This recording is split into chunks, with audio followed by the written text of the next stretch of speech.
Yesterday, I headed to something called the Eco Art Fest in Toronto in search of hippie artists and to find out exactly what eco art is. Here's what I saw. I've just arrived at the Eco Art Fest. I can't find the artists, I think. Or maybe this is just a blow your mind kind of creativity thing. What do you think of this tarp held down by natural Mother Nature wood? Is that a pile of junk or is it eco art? I don't quite know. How about that tree stump? I think it's safe to assume that that is not considered art by any eco-activist. That's considered a massacre or something.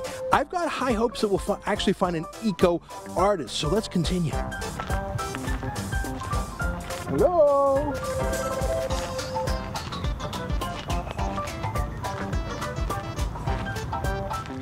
I'm not sure if this is the Eco Art Fest. We've been walking in this Toronto forest for about 10 minutes. It's felt like 30. And this is the most artistic thing I could find. I don't know. Maybe this whole Eco Art Fest is some sort of performance art where you, the spectator, are the center of the art. I don't know. I'm not cool with these kind of hipster things. Let's keep looking. Can't find it. No idea. I think we found some eco art. It's little doll houses in the mosquito swamp. I guess that's good because a lot of super fans would want to like touch it. Here you don't have to have a sign saying please don't touch the art.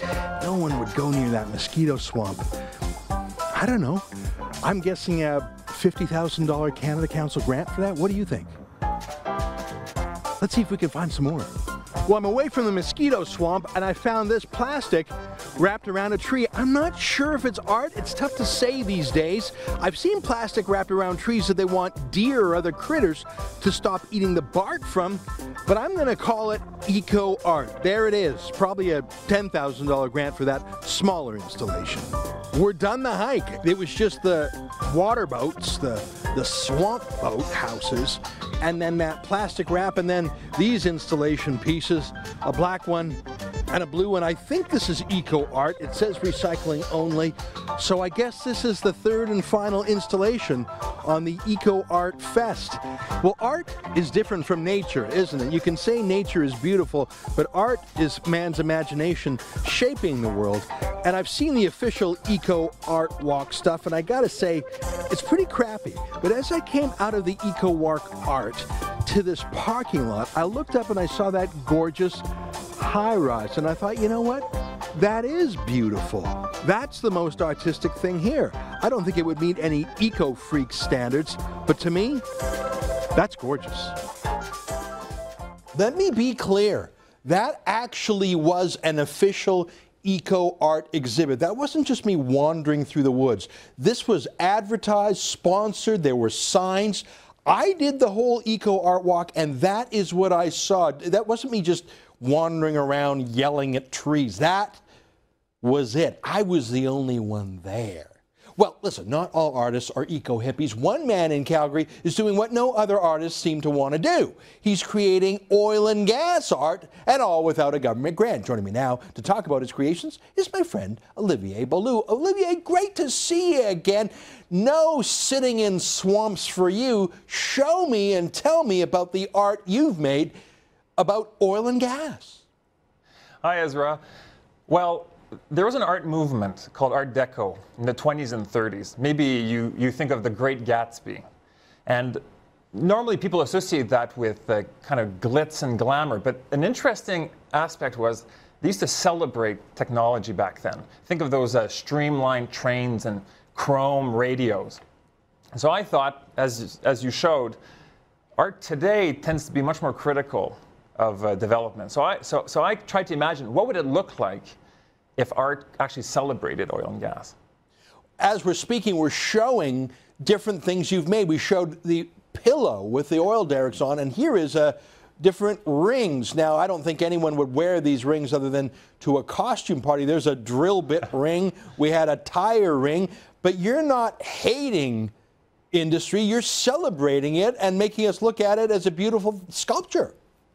No, the environmentalist story has been told a lot. So I tried to think of, well, if we were to celebrate this stuff, what are the icons we would use?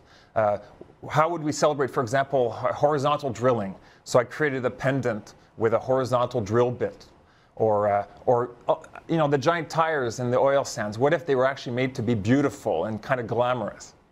I think we're seeing your horizontal drilling right now. I think that's what that is. Now, some of these are wrapping papers, like pillows. I don't know if those would be something someone could use, but you actually are selling your oil derrick wrapping paper and some of these other things you've designed. Am I right? Well, the wrapping paper and the textiles, the pillows, this I all ordered off a website. And if you go to olivierbalou.com, you can order it too. It might make a great way to celebrate Christmas. So just to be clear here, this is art that you designed and it's sold through a website. So you created it and it's sort of shipped from the website directly, is that right? Exactly. You can buy as much as you want, actually. So right now, this is if you go to Olivier Balou, BALLOU.com, you can see there's the different drilling. It's very subtle. It's very classy. I bet, Olivier, that some folks wouldn't even notice it, but others would say, oh my God, is that a drilling rig? I love it. I think this could be a hit in the oil patch. What do you think? Well, we'll have to see. I think that people here, even in the oil patch, are kind of shy about this stuff, amazingly. And but if it gets people to think about it differently, I'd be happy. Right on. Olivier, thanks for taking the time, and thank you for showing some creativity. Our side likes to have science and facts. You brought some art to it. I appreciate that.